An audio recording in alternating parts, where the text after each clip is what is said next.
Señor, nuevamente te damos gracias como cada semana por permitirnos estar en esta ocasión reunidos en tu nombre. Haz que tengamos la capacidad para asimilar tus palabras y tratar de aplicarlas en nuestra experiencia diaria. Gracias, Señor. Amén. Capítulo 2. Hay alguna historia ahí que se desprenden diferentes ideas que podemos considerar. Cuando pensamos en una promesa se define como una expresión de la voluntad que alguien se impone de cumplir con algo. Es algo que nosotros mismos nos imponemos. Una promesa no es algo que te pidan, es algo que ofreces, es algo que das, es algo a lo que te comprometes. Dice otra acepción de la definición de promesa, que es un ofrecimiento solemne de cumplir con las obligaciones o de cumplir con un cargo. Esa es una promesa. Las promesas pueden ofrecer cierta tranquilidad cuando alguien promete y esa persona es confiable, porque tiene que estar, se conjuga eso, entonces puedes transitar con cierta seguridad. Sí, decir, oye, vas a entrarle, vas a invertir, vas a hacer, y dices, es que ya me prometió. Ah, bueno, entonces si ya te lo prometió, como que es llevar la palabra a su máxima expresión. Lamentablemente está un tanto devaluada esa palabra, ¿sí? Por años hemos padecido a los políticos, pero hemos padecido a muchos, no todos, definitivamente no todos, pero que han prometido y han dicho de tal forma que ya no es una palabra sólida. Y hay alguien dice, te lo prometo, y en broma uno dice, ¿y qué tipo de promesa es? Como si hubiera, no debiera haber dos tipos de promesas. Se supone que promesa es promesa, ¿no? Sí, pero ya dice, ¿qué tipo de promesa? Como la de los, y viene la broma, como la de los, no, esta sí. No, la promesa es algo sólido, debe ser algo sólido. Y cuando pensamos en nuestro Dios es de promesas sólidas, del único tipo que debe haber. Una promesa sólida, ¿sí? Son expresiones donde Dios se impone, ¿sí? Hacia nosotros de alguna forma, donde Dios nos ofrece solemnemente a cumplir con algo. Dios dice que Él estará con nosotros todos los días. Y es una promesa. Dios está con nosotros. Dice otra de las promesas que no tendremos falta en ningún bien. El asunto es que a veces nuestras interpretaciones de bien y la interpretación de bien de Dios a veces dista mucho. Lo que Dios llama bien, ¿sí? No siempre es lo que nosotros llamamos bien. Hace tiempo analizábamos el concepto de bendición, el favor de Dios para con nosotros. Dice la Biblia que la bendición, la que es de Jehová, la que es de Yahvé, la que es del Señor, es la que enriquece, la que me aporta y no añade tristeza. Escuchaba a alguien hace algún tiempo decir que Dios me bendijo con un carro. Dice, Dios me bendijo, muy contento. Digo, bueno, está bien, pero el día que le dieron un rayoncito, no, hombre, andaba que no lo calentaba. De veras, alguien llegaba a la iglesia y se estacionaba ya, bien lejos. ¿Y por qué? Pues para que no le den un portazo. Porque era importante para él, ¿verdad? Entonces, bueno, le llamarías bendición a algo que puede producir tristeza, algo que puede producir aflicción, algo que te puede lastimar. No es lo que Dios enseña.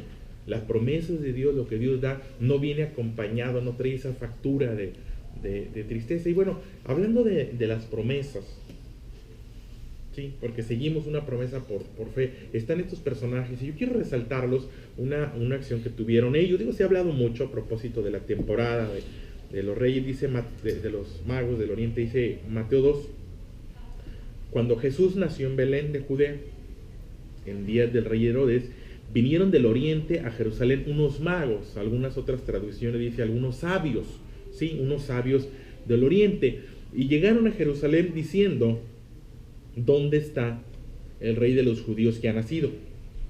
Porque su estrella hemos visto en el oriente, y venimos a adorarle. Oyendo esto, el rey Herodes se turbó, y toda Jerusalén con él. Y convocados todos los principales sacerdotes y los escribas del pueblo, les preguntó dónde había de nacer el Cristo. Ellos le dijeron, en Belén de Judea, porque así está escrito por el profeta. Y tú, Belén, de la tierra de Judá, ¿no es la más pequeña entre los príncipes de Judá? porque de ti saldrá un guiador que apacentará a mi pueblo Israel.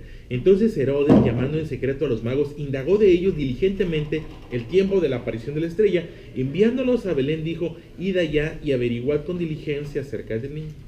Cuando le halléis, hacedmelo saber para que yo también vaya y le adore. Ellos, habiendo oído al rey, se fueron. Y aquí la estrella que habían visto en el oriente iba delante de ellos, hasta que, llegando, se detuvo sobre donde estaba el niño. Al ver la estrella, se regocijaron con muy grande gozo, y al entrar en la casa vieron al niño con su madre María, y postrándose lo adoraron. Y abriendo sus tesoros le ofrecieron presentes, oro, incienso y mirra, pero siendo avisados por revelación en sueños que no volviesen Herodes, regresaron a su tierra por otro camino. Y bueno, dentro de lo que yo pudiera compartirles esta mañana, yo quisiera partir de una expresión: ¿dónde está el rey de los judíos? Llegan con este personaje, con Herodes, y no dudan, no preguntan si nació, no preguntan si ocurrió, no preguntan si acaso. Ellos dan por sentado algo que no han visto, ¿sí? Algo que de alguna manera le fue revelado, y ellos tienen ese sustento que los lleva a moverse, los lleva a viajar, los lleva a modificar su vida, y van y lo buscan y llegan, y con una seguridad llegan y preguntan: ¿dónde está Jesús? Y es muy diferente llegar y preguntar: ¿y nació? Siempre sí nació. Ellos llegan con seguridad: ¿dónde está? Llegan preguntando: ¿dónde está? Ellos están seguros del nacimiento, están seguros de que la promesa de Dios, de un redentor, de alguien que vendría a rescatar, que alguien que vendría a librar, ha sucedido, ha ocurrido. Y dan pasos de fe y se comportan con seguridad y con dominio. ¿Dónde está? Llegan preguntando. Y en ese sentido no hay duda. El otro punto es que esos personajes buscan lo correcto, pero lo buscan en el lugar incorrecto. Jerusalén no era el lugar. Y Herodes definitivamente no era el personaje honesto. Herodes era un personaje perverso. Y sin embargo, llegan a buscarlo ahí. Y aún en lo incorrecto, aún en lo perverso, encuentran respuesta. No esperaríamos encontrar respuesta en Herodes. Sin embargo, Herodes se convierte en ese facilitador, en ese instrumento. En algún momento el Señor Jesús dice: si estos callan, las piedras hablan. Vaya, cuando estamos siendo íntegros y cuando estamos siendo genuinos, de alguna forma la palabra de Dios llegará, la respuesta de Dios va a llegar, aún en el lugar incorrecto. Aunque pareciera que de aquí saldrá algo bueno, diríamos: hoy de Reynosa ahorita, ¿cómo está? Hoy con el dólar habrá algo. Sí, va a haber respuesta de Dios, aún de quien no esperas, aún de quien dices tú: oye, pues es que, sí, aún ahí. Muchos años atrás, en algún momento, el Dios de alguna manera abra a su pueblo y le recuerda y le dice que en algún momento dice que les dio aceite de la piedra, porque aún de la piedra, aún en el desierto encontraron agua. Dicen de Isaac, que Isaac sembró en el desierto. Cualquier agricultor dice: ¿y de qué estás hablando? En el desierto no se siembra. Pues no sé, pero Isaac sembró en el desierto, y no solamente sembró en el desierto, sino cosechó en el desierto. Porque sembrar en el desierto, bueno, pues ok, te atreviste, pero cosechar, eso ya no depende de ti. Y Isaac es ese personaje. Entonces, se repite de alguna forma como algo que no esperaríamos. Buscar a Jesús donde no debe estar, y aún allí encuentran una respuesta. Y si bien lo encontraron ahí, encontraron la dirección. Buscan lo correcto en el lugar incorrecto, con las personas incorrectas, y encuentran respuesta a su búsqueda. Dice por ahí que Herodes, pues se sintió interesado, tal vez por competencia y por inseguridad de su reinado, y manda llamar, convoca a los sacerdotes y los escribas. Y es criticable que los sacerdotes y los escribas atiendan al perverso. Sin embargo, bueno, es algo que vamos a ver cada vez más seguido.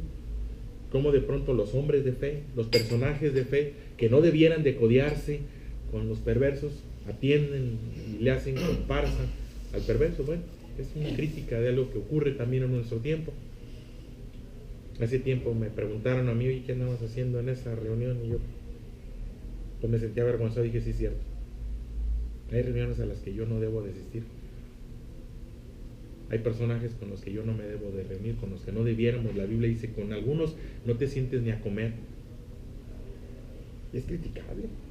Y bueno, estos sacerdotes y estos escribas, estos hombres de Dios, atienden al perverso de Herodes y bueno, dan alguna respuesta. Y dice que convocados les pregunta dónde habría de nacer el Cristo, porque era algo que conocían, era algo que esperaban. Y entonces dice, convocados los escribas les preguntó, ellos le dijeron, en Belén de Judea.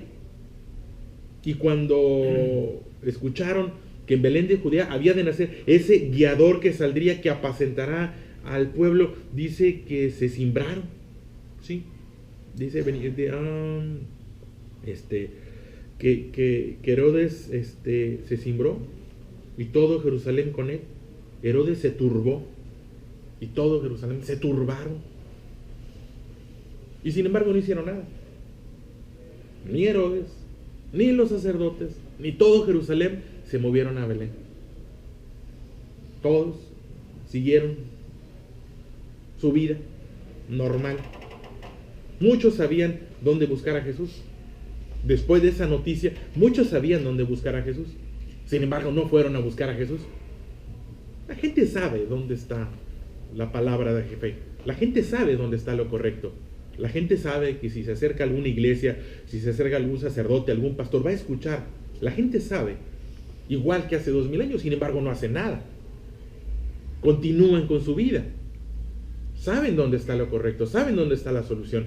Y sin embargo, continúan con su vida. Y bueno, no así estos personajes, dice que les dicen, se les informa y continúan su viaje y vuelvan a encontrar la estrella, se regocijan y van y buscan y encuentran.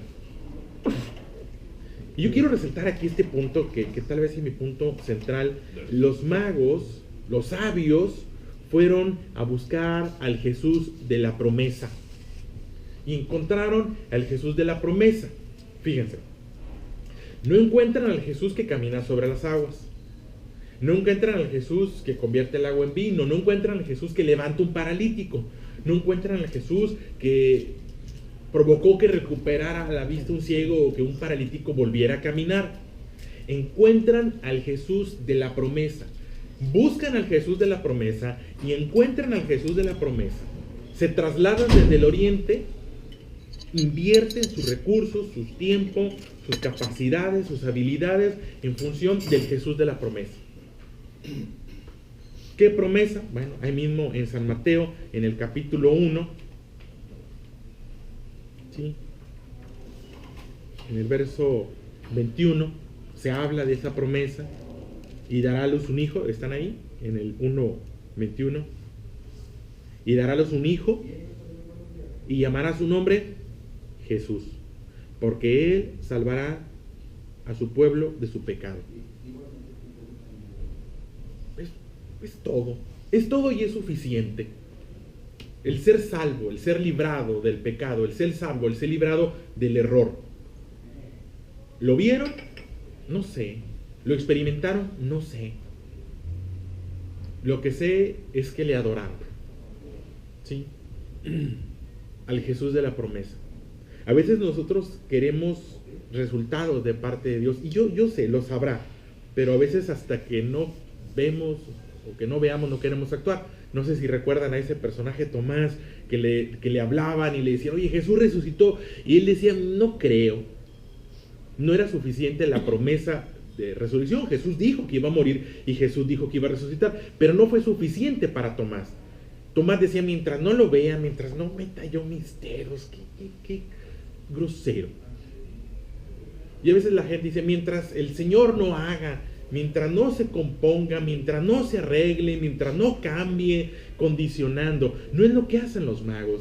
Los magos creen en el Jesús de la promesa, el que vendrá y salvará, el que vendrá a librar, el que vendrá a transformar.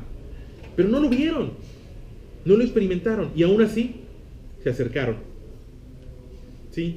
Aún así se traslada, aún así van y lo buscan, y más importante, aún así muestran reverencia. Dice la expresión, le adoraron. Adorar es reverenciar, es honrar, y le ofrecen. No dice que le hayan dado, ojo con eso. Dice que le ofrecen, le presentan voluntariamente. Eso es ofrecer, presentar voluntariamente para que dispongan. Dice que le ofrecieron oro, incienso y mirra, algunos tesoros que ellos traían. No dice si José tomó, no dice si María tomó, nada más dice que le ofrecieron.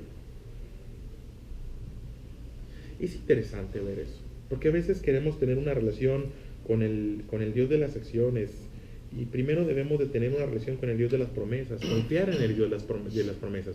Un Dios que te promete que va a estar contigo, que no tendrás falta de ningún bien, que vas a ser librado, guardado del error. Y ellos se entregan a ese Dios, adoran a ese Dios, le ofrecen a ese Dios. Es un acto de fe. Hubo muchos discípulos, hubo muchos que creyeron en el Jesús de los milagros, hubo otros que no creyeron, que vieron los milagros y experimentaron los milagros. Yo les pondría en la mesa a Judas, un personaje que conoció, que experimentó, que vivió, que disfrutó, vaya, y sin embargo, llegado el momento, lo deja. No le rinde adoración, no se entrega. Los magos son ejemplares, estos personajes sabios son ejemplares porque reconocen a un Dios de promesas y confían en un Dios de promesas y se acercan a un Dios de promesas y adoran a un Dios de promesas y ofrecen. Dicen por ahí: no hables de política, no hables de fútbol, no hables de religión y no hables de dinero. Ya nada más sacas el tema del dinero y se acaba la amistad. En una iglesia, en una reunión, algo. Oigan, miren, vamos a ver si... Ay, no, ya me... Bueno, perdón, dice la Biblia que donde está tu tesoro está tu corazón. Estos personajes ofrecieron lo que tenían. Si José hubiera tomado, ¿criticaríamos a José? ¿Estaría mal José si tomara algo? No sé, le ofrecimos, se agarró y dio y pidió. No sé. Cuando hay confianza en Dios, cuando hay seguridad en Dios, y yo diría cuando hay sabiduría, que es como lo que representan esos personajes sabios del Oriente, cuando hay sabiduría, uno, no dudamos de la realidad de Jesús. Lo buscamos y lo encontramos aún en lo incorrecto. Lo vamos a encontrar. Lo vamos a adorar independientemente de las circunstancias.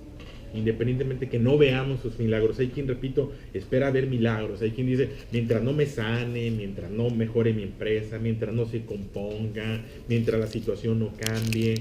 Y no, tenemos una promesa: rescatará nuestra vida del pecado, va a rescatar nuestra vida del error, va a rescatar nuestra realidad, va a modificar nuestra realidad. Lo va a hacer.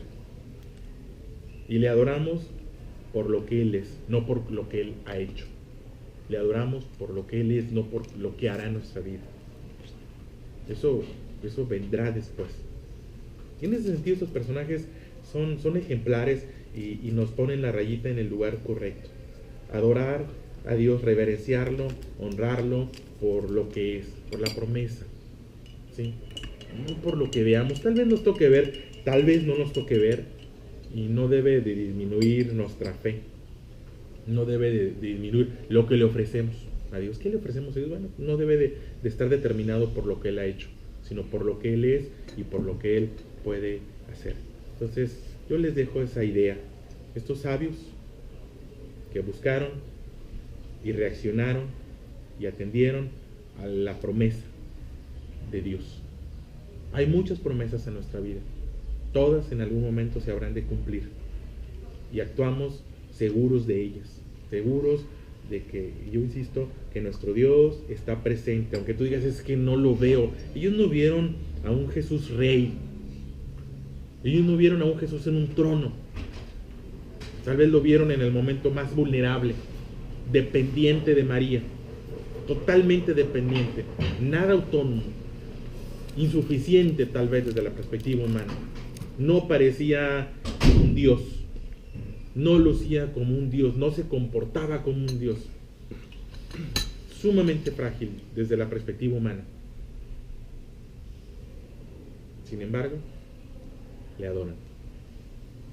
Créanme, tenemos muchísimo más elementos para tener fe nosotros hoy de lo que tuvieron los magos. Muchísimo más. No tenemos justificación ni permiso para no adorarle. Tenemos más de lo que tuvieron ellos. Y aún así, se trasladaron, lo buscaron con insistencia, no flaquearon en su fe, lo encontraron y lo reverenciaron, lo honraron, le dieron el trato que se merecía. Sin haber recibido nada, le ofrecieron. A veces condicionamos.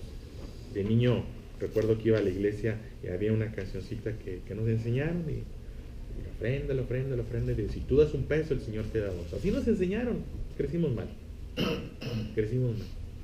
A Dios le das y Dios te da, y a Dios le das y Dios te da. Imagínate que los magos hubieran así, llegaban a pedirle y entonces cuando me des te doy. No es así.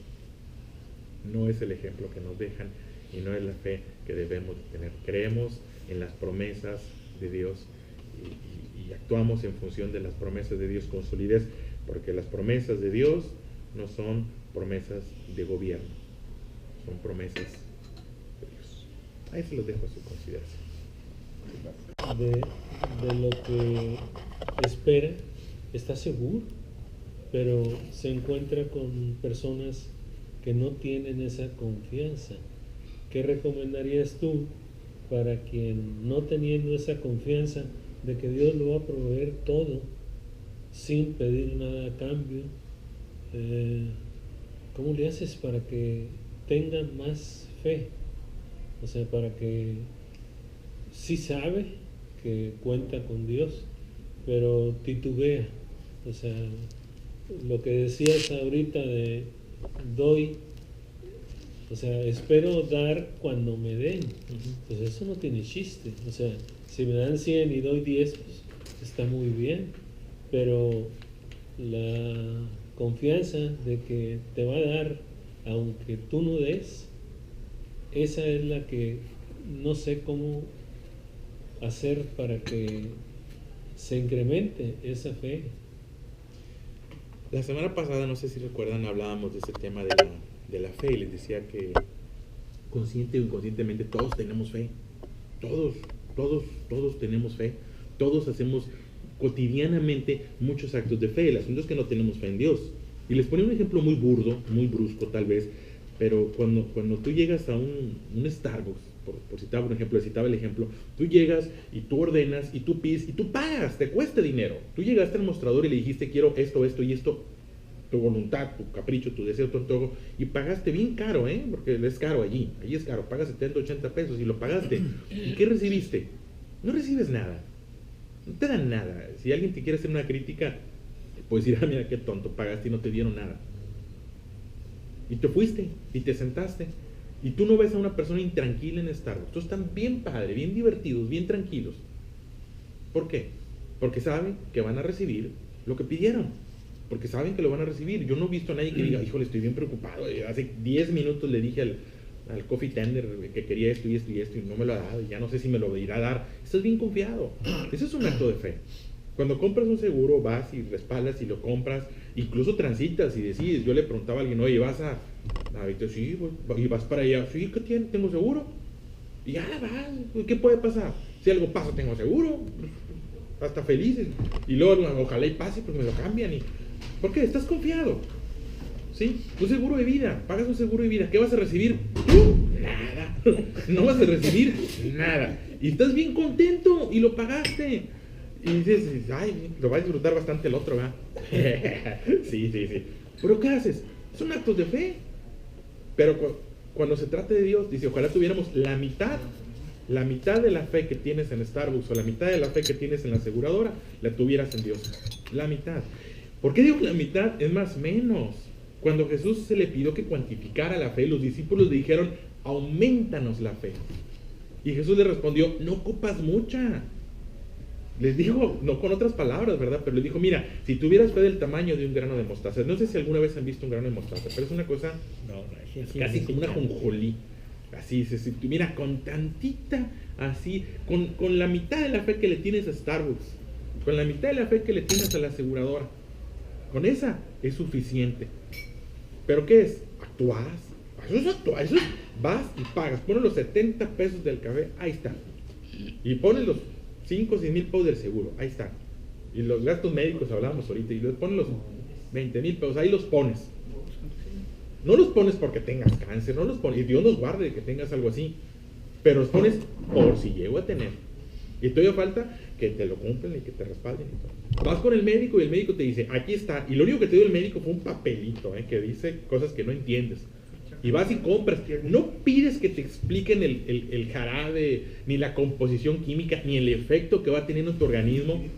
Vas, lo pagas, lo agarras y te lo tomas porque lo mandó el doctor. Así. Y sabes que no te sientes bien. Te lo tomaste o te inyectaste y no te sientes bien al primer minuto.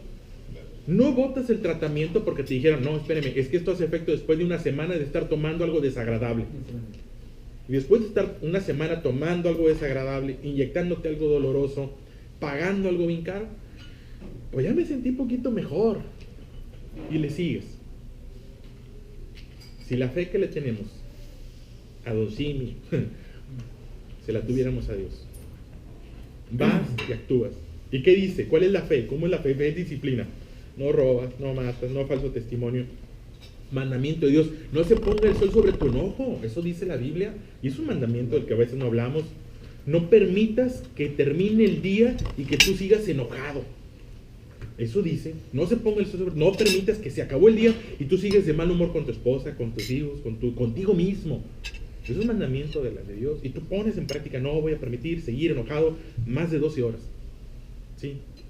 Eso es palabra, y lo pones en práctica. Bueno, esos actos de fe te van a llevar a donde Dios quiere que vayas. Dios tiene planes, dice la Biblia, yo tengo planes de bienestar, de estar bien. ¿Para dónde? Para allá. Transitas por donde Dios te manda, de donde Dios te pide, donde Dios te quiere llevar, y llegas a ese lugar. Entonces diría, sí, hay muchos actos de fe cotidianos. Les dije la semana pasada, sí tenemos fe, lo que pasa es que no tenemos fe en Dios. Pues ahora hay que redirigir esa fe que sí tenemos, ponerla en la palabra de Dios. Y si ocurre. Hacemos oración. Don Antonio, nos dirige en oración para agradecer por este momento, por los alimentos que tenemos.